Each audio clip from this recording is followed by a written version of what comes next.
Welcome to all of you, my friends and students. Now you are watching my YouTube channel, Perfect English of DN Sindhu. मैं DN Sindhu. आज आपको मैं वो chapter पढ़ाने जा रहा हूँ जो बहुत इम्पोर्टेंट है और बहुत ही ग्रामर का एक लंबा सा पोर्शन है जिसको आप लोग जानते हैं, को कहते हैं नरेशन. नरेशन नरेशन ये नरेशन जो है जिसको आप लोग डायरेक्ट इनडायरेक्ट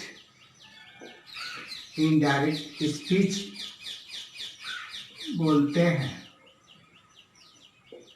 डायरेक्ट से इनडायरेक्ट स्पीच बनाना पड़ता है. ये क्लास 6 से 11 तक पढ़ाई जाती है. क्लास 6 से 11 तक. फिर भी बच्चों को अच्छी तरह से ये नरेशन डायरेक्ट इनडायरेक्ट स्पीच समझ में नहीं आता है. कारण क्या है कि ये बहुत ही लंबा चैप्टर है ग्रामर का.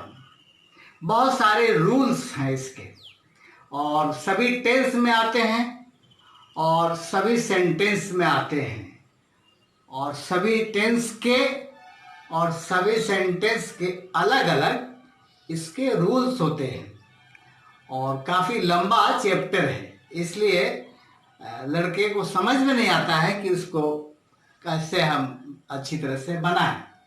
इसी विषय में आपको जो है मैं पढ़ाने जा रहा हूँ. Now you are watching narration direct to indirect. आज मैं आपको इसका जो फंडामेंटल रूल है वो मैं बताऊंगा. जब तक आप रूल नहीं जानेंगे तो आप अच्छी तरह से इसको समझ नहीं पाएंगे. क्योंकि क्लास 6 से 11 तक लड़के पढ़ते हैं फिर भी इसको जो है फॉलो नहीं कर पाते हैं. तो नरेशन है क्या, पहले इसको समझिए. जैसे आपको बताया अभी, Ram said to me you are my best friend. तो ये हो गया, इसको बोलते हैं direct part of narration. Direct बोलते हैं इसको. इसी को हम इनडायरेक्ट में बनाएंगे. इसके दो पार्ट होते हैं. जो सेंटेंस कोमा में होता है तो उसको बोलता है रिपोर्टिंग वर्ब. इसका नाम है रिपोर्टिंग वर्ब. और जो इन्वर्टेड कॉमा में होते हैं उसको बोलते हैं रिपोर्टेड स्पीच.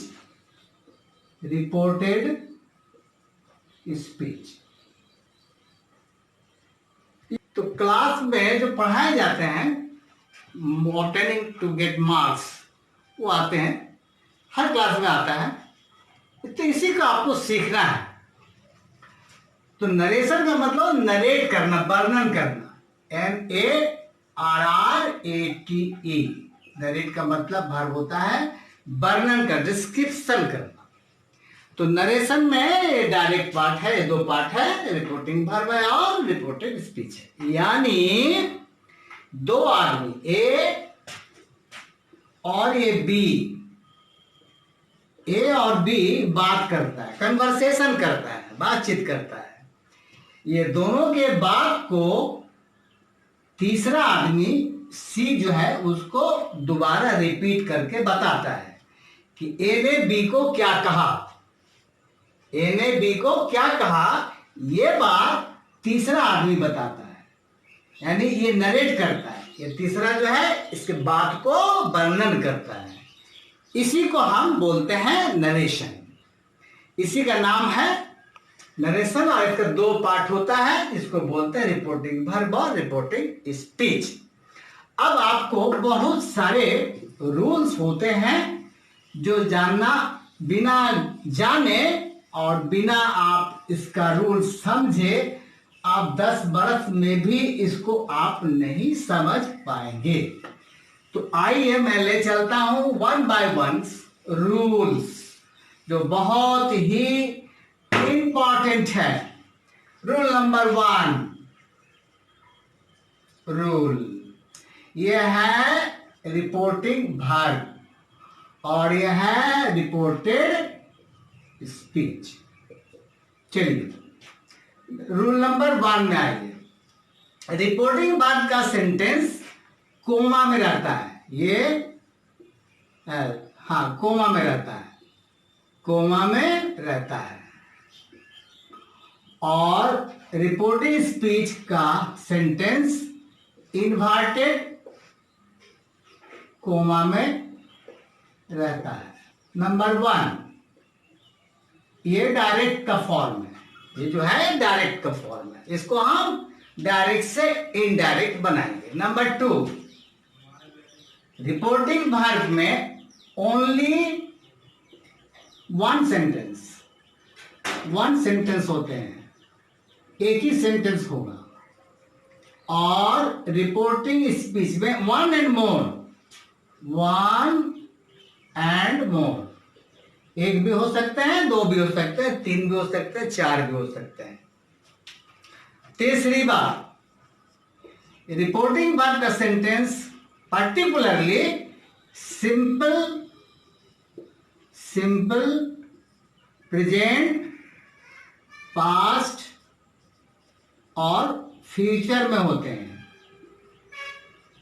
फ्यूचर यानी ये जो सेंटेंस होगा वो सिंपल प्रेजेंट होगा, या तो सिंपल पास्ट होगा, या तो सिंपल फ्यूचर होगा, और परफेक्ट वगैरह बहुत कम होता है।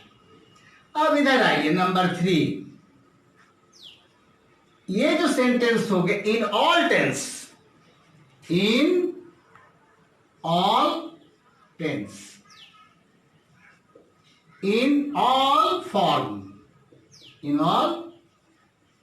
forms and in all sentences। ध्यान दीजिएगा, बहुत इंपॉर्टेंट बात है। यहां जो होगा रिपोर्टिंग स्पीच में कोई भी टेंस हो सकता है, प्रेजेंट पास्ट फ्यूचर का, और प्रेजेंट पास्ट फ्यूचर का कोई भी पार्ट हो सकता है, सिंपल हो, कंटिन्यूअस हो, परफेक्ट हो, परफेक्ट कंटिन्यूअस हो। और कोई भी सेंटेंस हो सकता है, असर्टिव हो, इंट्रोगेटिव हो, इंपरेटिव हो, ऑप्टेटिव हो, एक्सक्लामेटरी हो, यानी 5 सेंटेंस होते हैं। ये 5 पार्ट सेंटेंस को होते हैं, उसमें ये होते हैं। अब इसमें अफर्मेटिव भी है, निगेटिव भी है, इंट्रोगेटिव भी है, इंट्रोगेटिव निगेटिव भी है, इंपरेटिव भी है, ऑप्टेटिव भी है, एक्सक्लामेटरी भी है, ये सभी होते हैं। नंबर 4 ये जो है हमेशा इनडेफिनिट या सिंपल में होते हैं और एक सेंटेंस होता है। नंबर 4 में आइए, ये प्रेजेंट पास्ट सब में होता है, ये भी सब में होता है।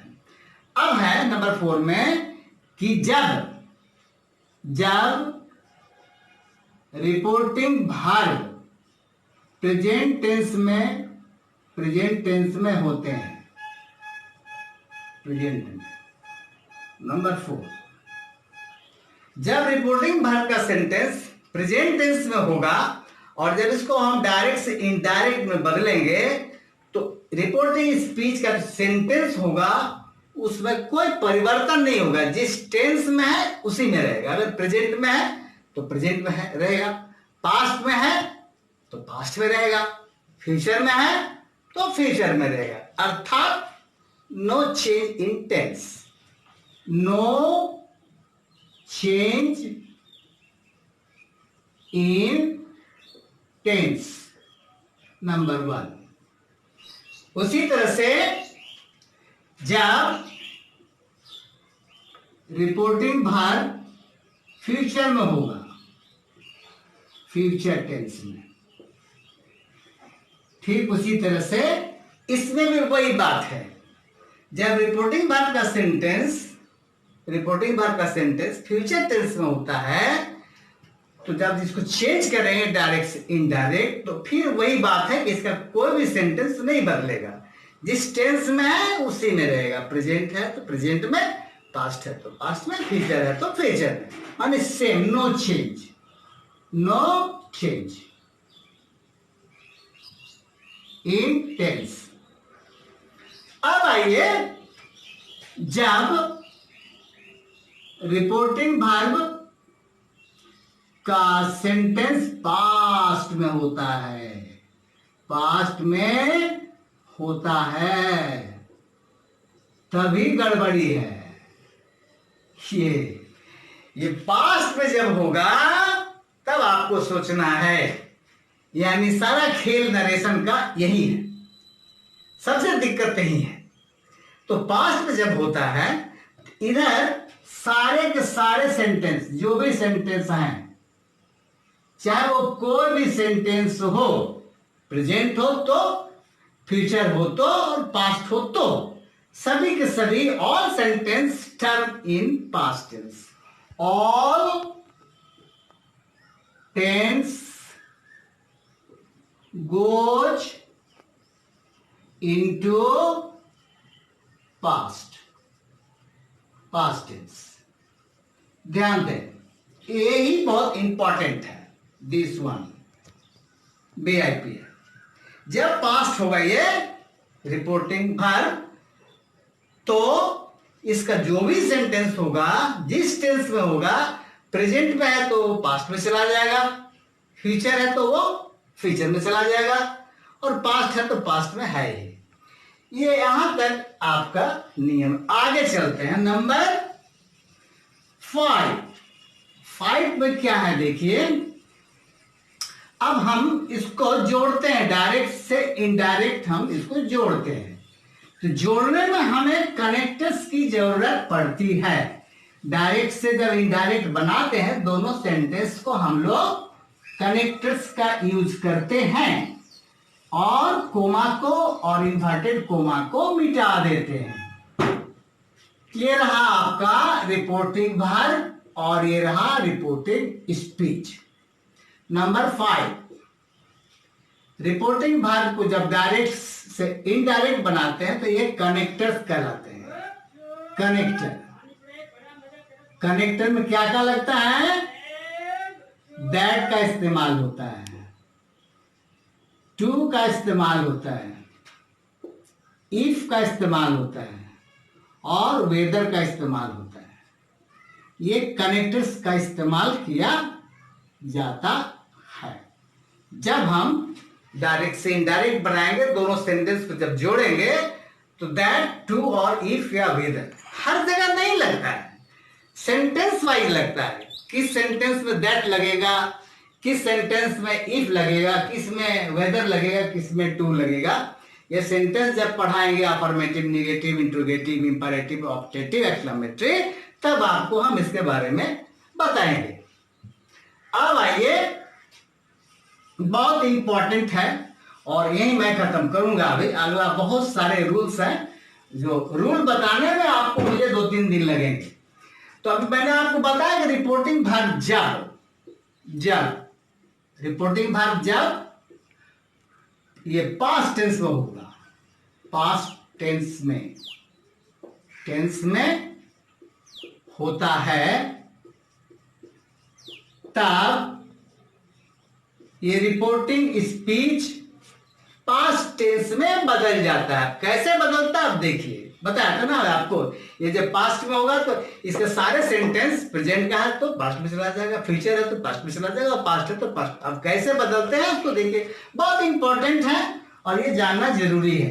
तब आइए, कहाँ जैसे बदलता है, तब क्या होता है। अगर ये प्रेजेंट इंडेफिनिट है तो इसको हम ले जाएंगे पास्ट इंडेफिनिट में, पास्ट इंडेफिनिट यानी सिंपल में। अगर प्रेजेंट ये कंटिन्यूअस है तो ये चला जाएगा पास्ट कंटिन्यूअस में। अगर ये प्रेजेंट परफेक्ट है तो ये चला जाएगा पास्ट परफेक्ट में, चला गया।